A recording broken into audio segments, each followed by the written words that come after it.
Hey YouTube, it's David from Live Forever or Die Trying, and today I've got kind of a more casual video for you. It's a snowy December day outside, I've got the candles and the coffee going, and the New York Times just dropped their 100 most notable books of 2020. About 50 of those are nonfiction, and you know we're a nonfiction channel here. So I figured we'd peruse these together. I could see if I'm gonna add anything to my TBR, and hopefully you can get some ideas as well. And I also think this will kind of make just a great resource for any gift giving for, book lovers and what have you. So I'm going to cover kind of the synopsis of each book and give you a little bit of personal thoughts on each one. And if I've read any of these, I'll expand further, but without too much foreplay, let's jump in. So first up, we have The Beauty and Breaking, a memoir. When Harper was a teenager, she drove her brother to the hospital to get treated for a bite her father had inflicted. There, she glimpsed a world she wanted to join. The Beauty and Breaking is her memoir of becoming an emergency room physician, also a profound statement on the inequities in medical care today.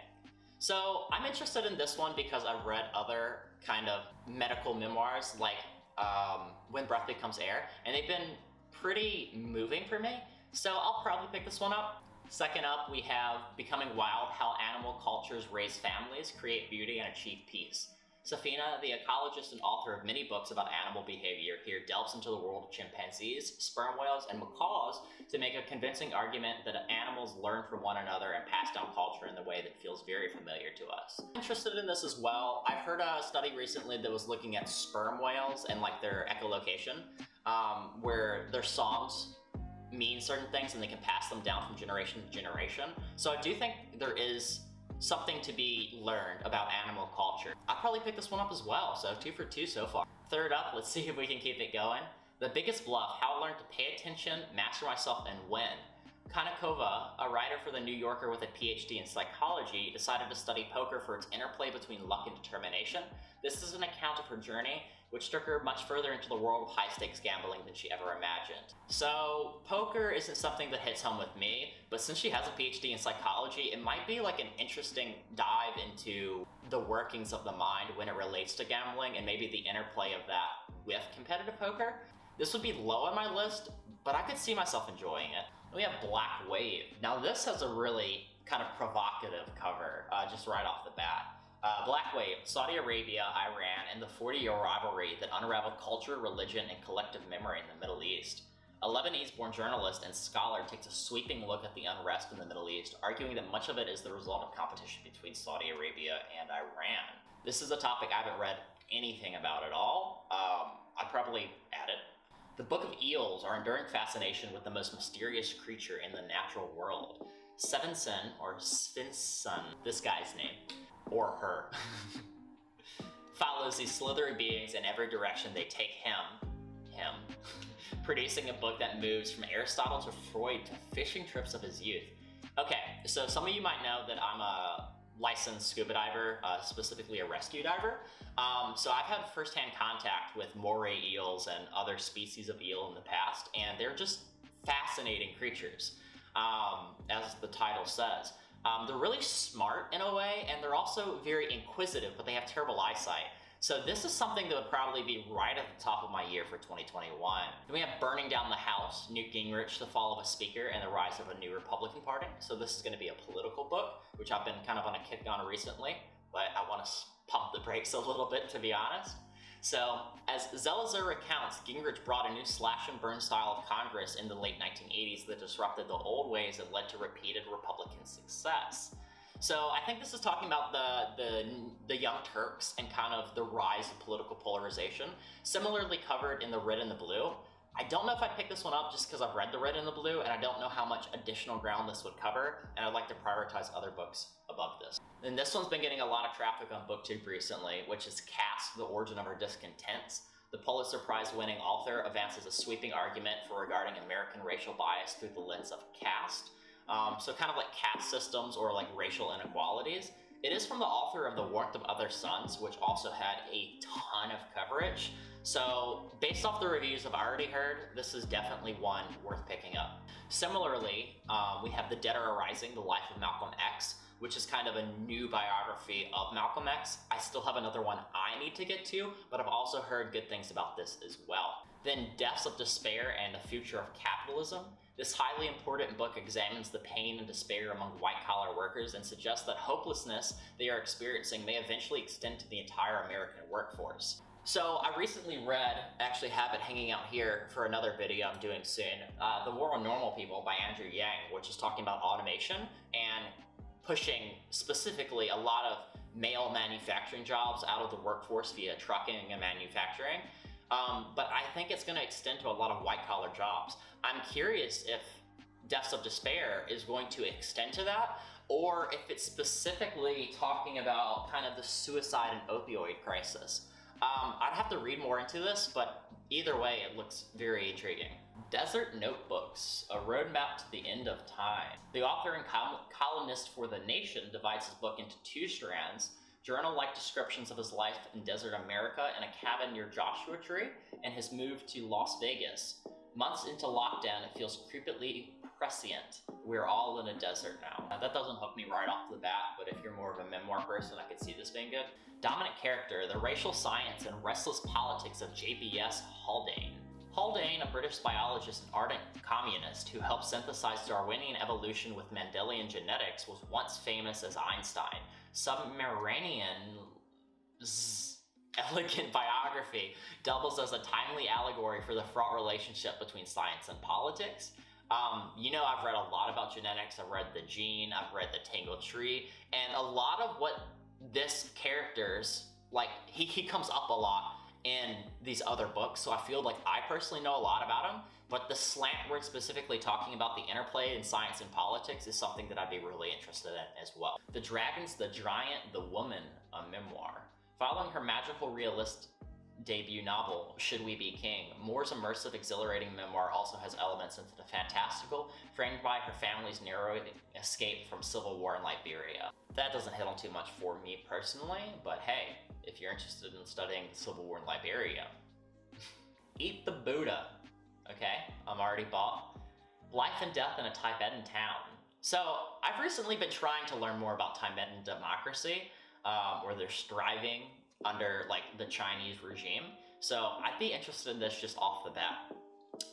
The synopsis is, Dimmock tells a decades-long story about Ngaba, a small Sichuan town that has become the center of resistance to Chinese authority. Lately, this activism has taken the form of self-immolation, an act of desperation, as Dimmock's panoramic reporting comprehensively shows. So if you're not familiar, self-immolation is like lighting yourself on fire. There's a lot of provocative photography that you can see online, kind of studying the same topic. So yeah, that's going on the TBR. The End of Everything, Astrologically Speaking. Many books have written about the creation of the universe 13.8 billion years ago, but Mac, a theoretical cosmologist? I was thinking that was about skincare for a second, ignore me. Is interested in how it all ends. She guides us along a cosmic timeline studded with scientific esoterica and mystery. So yeah, I've read a lot about this. In a nutshell, there's really good videos about this topic, about potential ends of the universe via like the universe imploding back on itself, or heat death where it expands too far away and there's not enough heat to keep everything running. So yeah, I'd add this as well. So far, the New York Times is like 10 out of 15 books for me. Let's see if we can keep it going with Exercise of Power, America, Failure, Successes, and a New Path Forward in a Post-Cold War World. With decades of experience at the highest levels of government, Gates presents himself a critique of past mistakes in foreign policy and provides a guide for policymakers. Not my speed. I had to say something, right? I had to say something. But then we have follow-up, the Hiroshima cover-up and the reporter who revealed it to the world. For months after the bombing of Hiroshima and Nagasaki, Americans were told little about the devastating effects on survivors. Bloom's magisterial account of how John Hershey broke the story in The New Yorker is also a warning about the ever-present dangers of nuclear war. Okay, so that seems interesting. I read a little bit about this through the books on genetics I've read, where they talk about the kind of really nasty effects of radiation had on the people. of Japan, so this might be a more like topic-specific deep dive that I would be interested in. Next up, we have the Hard Hat Riot, Nixon, New York City, and the Dawn of the White Working Class by David Paul Kahn. So it says Kahn highlights one day, May 8, 1970, when blue-collar workers went rampant against anti-war protesters, noting the country's politics have never been the same. This is something I know absolutely nothing about, so it seems like it'd be a good starting place. Hidden Valley Road, inside the mind of an American family. It reads like a Greek tragedy. 6 out of Galvin's 12 children develop schizophrenia. This book is much more than a narrative capture of despair. It's the most compelling chapters involve the scientists who study the family, looking for genetic clues about the origins of the unfathomable disease. Schizophrenia is something that has always intrigued me because its effects are somewhat, or they were thought to be replicated in psychedelics. And the original history of the study of schizophrenia is very kind of clouded in a way. It feels like esoteric and you have to pull apart the story to find the real truth. So it's constantly something that just fascinates me. I'd probably pick this one up as well. Okay, so we have the inevitable tragedy of Henry Kissinger and his world. I know nothing about him before just hearing his name a few times. So in this magisterial account, they like that word as much as I like the word interesting. Gewin, a longtime editor of the Book Review, traces the historical and philosophical roots of Kissinger's famous realism, situating him in the context of Hannah Arendt, another name I do not know, and cohort of other Jewish intellectuals who escaped Nazi Germany. If this becomes a topic that I want to read more about, this seems like a good source for that. Then we have Just Us, an American Conversation. As she did in her acclaimed 2014 collection, Citizen, Rankine here combines essays, poetry, and visual art to interrogate the ways race haunts her imagination and America's fantasies cost lives. So I really like the cover of this book, but I don't really know where she's gonna go with it. It seems like it would be a good read, but I don't know if I'd pick it up just because it didn't hook me the way 20 other of these books have so far. Then we have The Loneliness of Long-Distance Cartoonist. Off the bat, I'm a little shaky on this one. So, Tamen, now considered the master of graphic novel form, returns in an autobiographical mode in a book that lets vent the rage and fragility that's always just beneath the surface of his pristine drawing. So to me, you'd have to be interested in the man in order to, I guess, buy into the book. So not my speed, I don't know about him, and I'm not that much into animation, illustration, or cartoons, or what's behind them. But, I mean, if that's your speed. The Man Who Ran Washington, A Life and Times of James A. Baker III. A fascinating biography of the former Secretary of State and consummate insider, who was once called the most important unelected official since World War II, reveals both Baker's accomplishment and the compromises he had to make. So let me know if you have this problem too, preferably in the comments. When I am interested in reading biographies, I kind of want to start with really big names and then work to smaller. And I don't know if that's backwards or not, but like I'd want to read, you know, Abraham Lincoln, Stalin, Lenin, Winston Churchill. I want to read these big names that kind of open up the canon, if you will, of history that can let me connect more dots. And when I see a more narrow biography, and I'm not a core history reader, I kind of shy away a little bit. Let me know if that's the same for you below, because it does seem like an interesting book, and I'd like to find a way to convince myself to read more of these versus immediately backing off. Then we have Memorial Drive, a memoir. At the center of Traithwaite's memoir is the wrenching story of her mother's murder by her ex-husband in 1985, but this haunting elegy by the Pulitzer Prize-winning poet is also a good work of beauty and tenderness, an atmospheric evocation of innocence and loss. I'm very similar with memoirs as I am with biographies. I don't really care to read about the person, regardless of how interesting the story sounds. It might be kind of a backward stance on reading, but when I read nonfiction, I'm trying to kind of build up a worldview. I want to read sciences, history, I want to read about new topics or cultural studies. So it feels kind of narrow. I don't want to say to waste my time, but I feel like I'm reading very narrowly reading memoirs. So they're just not my speed, I guess is what I'm saying at the end of the day. 97,196 words. Essays. This collection of short pieces by an author widely considered to be France's leading nonfiction writer underscores the name I'm gonna butcher, Carrie's incisive style and moral stance. Whether he's writing about a murderer or a movie star, he also is investigating himself, part of a deeply empathetic quest to understand our species. So it seems like a very human book, an exploration of the soul as part of exploring others kind of, I guess, story. Does not seem my speed as well. The second half of this is going a little bit worse for me than the start of it, but let me know if y'all are finding reads that I don't like in the comments below, or if your kind of stance on these books aligns with me. That'd be interesting to see. So this is a book I've seen a lot about on booktube as well, which is Notes on the Silencing, a memoir. Again, a memoir, not my speed, but the devastating and erudite memoir chronicles an author's experience of sexual assault while she was a student at St. Paul's, an elite boarding school in Concord, New Hampshire, followed by a decades-long cover-up at the hands of an esteemed institution with money, power, and connections for her own complicated journey of recovery. Overgrown Railroad, The Green Book and Roots of Black Travel in America. This is a book I've seen as well on booktube and looks super, super interesting. I kind of like these books that pick apart individual topics or try to pick something super niche that you don't feel you could write a full book about, and then kind of just blow it to pieces and just create this beautiful history that you didn't know was even possible to investigate. So the synopsis of the book is Taylor, a cultural documentarian, traveled thousands of sites mentioned in the Green Book, an essential guidebook for Black travelers, bringing America's roads during Jim Crow. Braving American roads during Jim Crow. Highlighting threats such travelers faced, her lively, illustrated history is a mindful and ongoing struggle for Black social mobility today. Right? So we are, I think, proper halfway done here. Owls of the Eastern Ice is up next, a quest to find and save the world's largest owl. So this is a book for Book Olive. If you know, she's very fascinated with nature books, specifically bird books. So like Vesper Flights, H is for Hawk. I'm going to tag her in this in case she hasn't seen this already. It's unlikely, but in case. Slate is a wildlife biologist with a singular mission: to conserve an elusive and enormous raptor in the eastern wilds of Russia. And it's Russian. Book Olive loves Russian history. So yeah, you need to get on this if you haven't already. The book is an ode to the rigors and pleasures of field work in hard conditions. Then we have a very contrast-heavy cover. A peculiar indifference, the neglected toll of violence on Black America. I really like these covers that are like really punchy in your face. Like if you're at a bookstore, this is gonna grab your attention.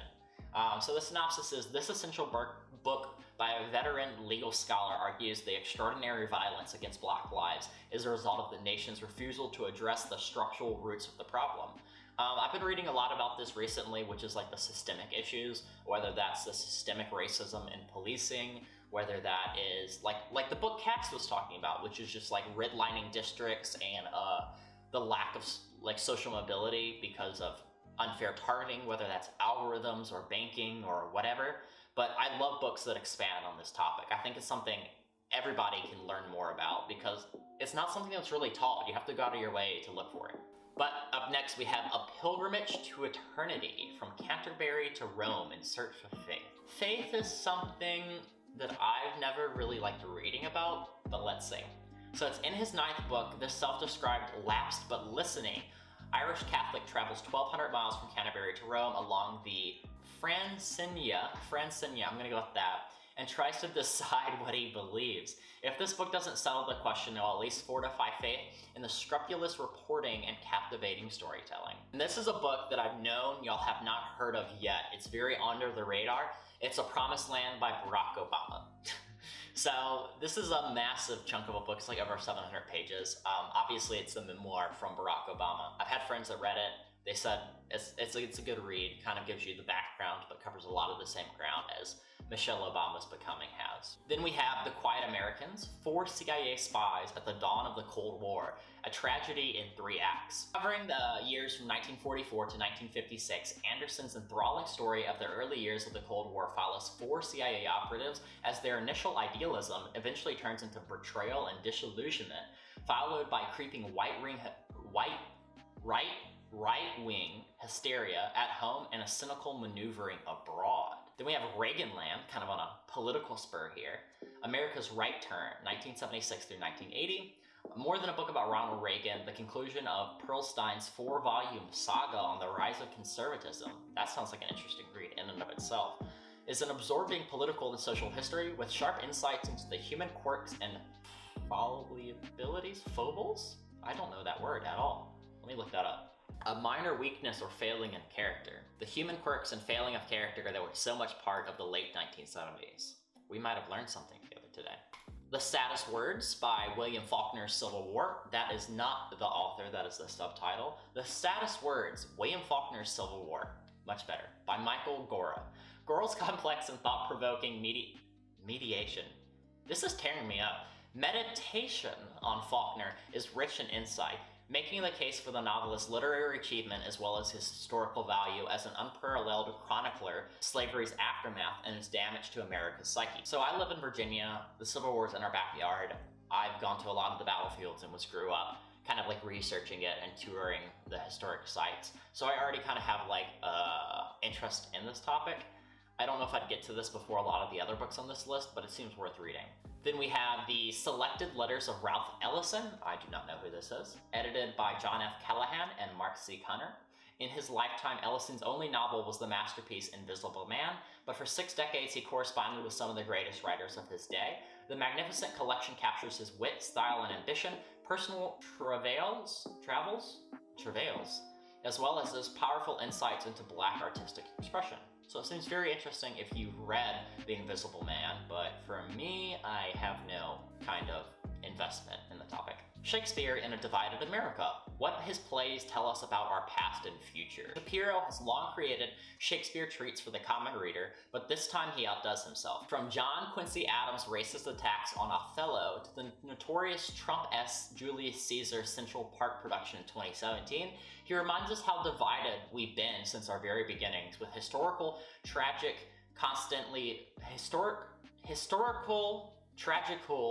constantly muscling out the pastoral comical. I might just be dumb, you guys. I might just be dumb.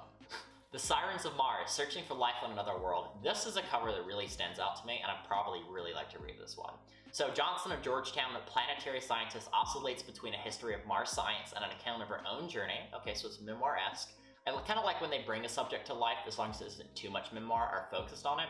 I have this problem with The Soul of the Octopus in the past. An account of her own journey, sparking the sparks of life in the immensity. In prose and swirls with lyrical wonder, she recalls informative moments in her life and career. Okay, so it does seem like it's going to be more memoir heavy. I might shy away from it for that reason. We have Soul Full of Coal Dust, a fight for breath and justice in Appalachia. That's my backyard. So Hamby powerfully recounts 2 stories, both miserable. The effect that working in coal mines has on the health of miners and the decade-large battle for federal help to force companies to pay their medical care. Okay, so that seems like a very interesting dive into that topic. I'd probably try to get around to that, but I don't think I'd put a rush on it for myself. Then we have The Splendid and the Vile, a saga of Churchill, family, and defiance during the Blitz. Larson's accounts of Winston Churchill's leadership during the 12 turbulent months from May 1940 to May 1941, when Britain stood alone on the brink of defeat, is fast, fresh, and deeply moving. This kind of goes back to the thing where I want to learn about the topic as a broad first before diving deeper in, but if this is your speed, it seems like a good read. The Third Rainbow Girl, The Long Life of Double Murder in Appalachia. I think they might be trying to group these together slightly. We see runs of politics, runs of, Black liberation and Black history and racism in America, and then we kind of have this like little Appalachian kind of blip on the radar.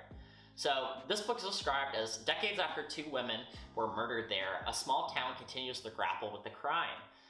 This evocative and elegantly paced examination of the murders takes a prism-like view. This is all I got.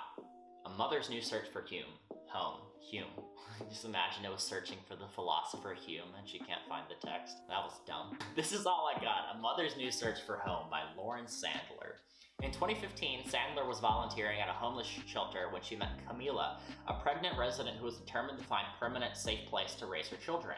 This book charts her path through the red tape, educational challenge, and family crisis and moments of joy amid unimaginable struggle. This seems like it could shine a lot of light onto the problem of homelessness in America. I'd be interested in this. So then we get to the next book that I've actually read, which is Uncanny Valley, a memoir. At 25, Weiner left a low-paying publishing job and wound up in San Francisco, the hyper-competitive, male-dominated, morally obtuse world of tech startups. Her splendid memoir, stylish and unsparing, is a vital reckoning with an industry awash in self-delusion. So this was a good book. I enjoyed it. It's a look kind of at sexism and the lack of moral concern Silicon Valley has. The one complaint I had about this book is that when she was examining this, she didn't put any of her own opinions forward. She's like, hey, this is what I feel like's going on. And then she basically did not address any ways to actually fix the problem. It was kind of just like an expose, but it didn't actually make additional commentary that I would have liked to see. Then we have the undocumented Americans. Corneo Villavicencio was one of the first undocumented students to be accepted into Harvard University. In her captivating and evocative first book, she tells the full story about what it means, relying not just on her own experience, but with interviews with immigrants across the country. That seems interesting. So my video recording just cut off in the middle there, so hopefully I'm not missing a book. But if I'm correct, we were on Until the End of Time, Mind, Matter, and Our Search for Meaning in an Evolving Universe, and I had just picked on it for looking like one of my mom's Balducci books. But this is by Brian Greene, and it does seem like one that's going to be up my alley. It's subtitled Mind, Matter, and Our Search for Meaning in an Evolving Universe, and it says, few humans share Greene's mastery of both the latest cosmological science and English prose. Here, the best-selling physicist takes a look at our deepest mysteries, consciousness, creativity, and the end of time. Then we have The Vapors, a Southern family, a New York mob, and the rise of and fall of Hot Springs, America's forgotten capital of vice. Okay, I have nothing in my memory about this. Hill grew up in Hot Springs, Arkansas, decades after the 20th century heyday as the boozy, freewheeling hangout for gamblers, mobsters, and crooked politicians. In his book, he recreates a giddy era with delightful light touch and a focus on the nightclub of the title. All right, in the final stretch here, we have Wagnerism, Art and Politics in the Shadow of Music. I've seen this picked up by a few booktubers, and they seem really excited about it. I have no idea who the guy is. That might be a huge problem for me. But I'm a young, uneducated kid. You can't pick on me too much, right? So the synopsis is, with enormous intellectual range and subtle artistic judgment, Ross's History of Ideas probes the nerve endings of Western society as they are mirrored in more than a century of reaction to Richard Wagner. Okay, so it's a guy. From George Eliot to Apocalypse Now. Okay, I have heard of that. I'm not completely in the dark. Then we have War, How Conflict Shaped Us. I wonder if there's going to be a global history or more narrow. So it says, this short book, but a rich one with profound theme, Macmillan argues war, fighting and killing, is so intimately bound up with what it means to be human that viewing it as an aberration misses the point. I think I agree with that.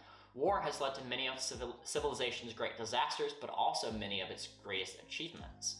I wonder if it's going to cover stuff like the Cold War and putting us on the moon and like the different technological advancements that it's pushed. I'm actually probably going to buy this like soon. The weirdest people in the world, how the West became psychologically peculiar and particularly prosperous. That alliteration has me tongue-tied. Henrich, oh, okay, I've read The Secret of Success by him. He's a really good author. Henrich combines evidence from his own lab with works of dozens of collaborators across multiple fields to make ambitious case for the distinctiveness of Western psychology. I'm definitely gonna pick this up. Who Gets In and Why? A Year Inside College Admissions. Salingo challenges the facade of meritocracy in his absorbing examination of America's obsession with getting into college. Schools, he argues persuasively, and looking out for their own interest, not yours. Schools are looking out for their own interest. I've read a little bit about this in books about algorithms and how they're kind of geared for profit, not for like education or success. So this looks like it'd be a more in-depth expose if I want to read more about that topic in the future. So down to the last two here, we have A Woman Like Her, the story behind the honor killing of a social media star. This fascinating portrait of Quandel Bullock, I'm butchering so many names and I apologize. The fascinating story of Pakistan's first big female internet sensation is also skillfully reported an account of a country in which conservative mores conflict with the pace of social change, in which women all too often pay the price. And then finally, we have Yellow Bird, Oil, Murder, and a Woman's Search for Justice in an Indian Country. This painstakingly reported and beautifully written book, Murdoch's First, examines the effects of fracking in North Dakota, reservation through the eyes of the remarkable Native American woman who, determined to solve a murder related to the oil boom exposes the greed and corruption that fueled it. So that kind of looks like all over the place. So you have a tale from a Native American who's investigating a murder, but ends up exposing fracking. I'd probably look into it. I mean, I hope it's more commentary about the industry than it is specifically about her, like as a memoir. Not that there's anything wrong in that, but that just fits my interest. But yeah, I'd probably get it. So all in all, out of 50 books, which, by the way, I'm gonna leave in the comment section below. You're gonna have all the links to the books if you wanna go through the Amazon affiliate link. I do get a small cut if you use those links, like 3% or so, but it's no extra cost to you. If you don't want to use Amazon, I totally understand. They do take up 48% of online commerce right now, putting lots of businesses out. Go to some local bookstores if you can. Alternatively, I'm also going to leave the link. If you use smile.amazon.com, you can donate a portion of your order to charity. I personally don't get anything from it, but I don't really care at that point. I personally choose SENS, which is a life extension foundation. But anyways, enough of a tangent here. All those resources are going to be in the comments below. In addition, let me know if you're going to read any of these or how your picks line up with mine. And let me know if you like this style of video. There's some other lists that are coming out by like the Washington Post and NPR that might be worthwhile to cover and might be interesting to compare and contrast. So give me your feedback on this style of video. Try to keep it more chill, more casual, and hopefully it's hitting on something for you. Anyways, until next time, see ya.